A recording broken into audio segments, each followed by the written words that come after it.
Steve Mnuchin's been going back and forth between the office suites of Mitch McConnell and Chuck Schumer all day long. He's doing that even now, even as the vote continues on the House floor. Yeah. I'm going to jump in because Speaker Pelosi is at the podium now. Let's take you there. And delivered better coverage to more than 150 million Americans with health insurance through their employer. We passed the Affordable Care Act because we believe that in the United States of America, health care must be a right, not a privilege. The late Senator Ted Kennedy made that belief the fight of his life. Thanks to the leadership of President Barack Obama, who was dedicated, knowledgeable, strategic, and determined to succeed, thanks to the clear vision of our committee chairs crafting the legislation and the deep courage of members of Congress, thanks to outside mobilization of patient advocacy groups, Nuns on the Bus, March of None, Protect Our Care, Little Lobbyists, and others, the Affordable Care Act stands today among the great pillars of American health and financial security: Medicare, Medicaid, Social Security, and the Affordable Care Act. Now we find ourselves in the depths of one of the most serious health and economic emergencies our nation has ever faced. The protections of the Affordable Care Act are more important now than ever.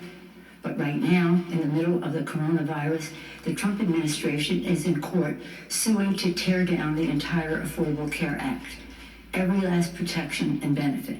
If President Trump succeeds in striking down the ACA in court, gone is the ban on insurers putting limits on your health care. Gone are guaranteed essential health benefits and free preventive services.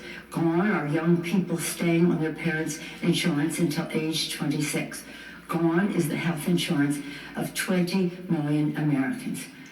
And gone are the life-saving protections for more than 130 million Americans with pre-existing conditions. Today, therefore, I'm calling on President Trump to abandon his lawsuit seeking to strike down the Affordable Care Act.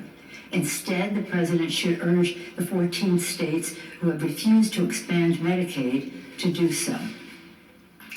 Last Thursday, Pope Francis offered the world this prayer: enlighten those responsible for the common good so that they might know how to care for those entrusted to their responsibility.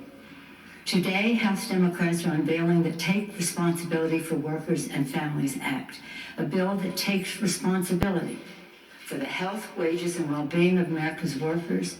Democrats take responsibility for our workers. We require that any corporation that takes taxpayer dollars must protect their workers' wages and benefits, not CEO pay, stock buybacks, or layoffs. We strengthen unemployment insurance so that it can replace the average wages of our workers who are losing their jobs and hours. For our small businesses, we provide fast relief with grants and loans to tide them through this crisis. For our doctors, nurses, healthcare workers, and first responders in hospitals and other health institutions, we provide desperately needed funds to care for those who are sick and to ensure that our providers have personal protective equipment, PPE, that they need. We protect our healthcare workers by requiring the administration to enforce our stronger OSHA protections. For our families, we give direct payments to America's families in a robust way and strengthen the child tax credits and the earned income tax credit. We give more workers the security of guaranteed paid family and medical leave, including those caring for our seniors. And we make the coronavirus treatment free for the patient. For our students, we provide emergency funds for our schools and universities. We help current borrowers with their student debt burden and the GI Bill benefits. We bolster SNAP and other initiatives to address food insecurity. For our democracy, we ensure that states can carry out this year's election and require early voting and vote by mail. I'm grateful to our committee chairs and members for their extraordinary leadership and work for America's workers and families.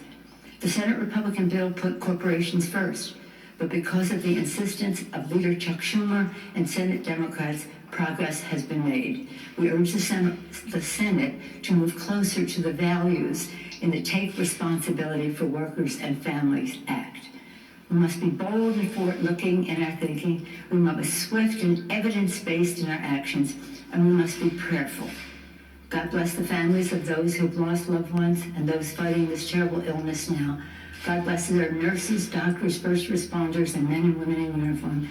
God bless the men and women in our factories making medical supplies, cars, all of it, and those keeping our grocery shelves stocked with food. God bless the scientists racing to find a cure. God bless all of you, and may God always bless America. Thank you.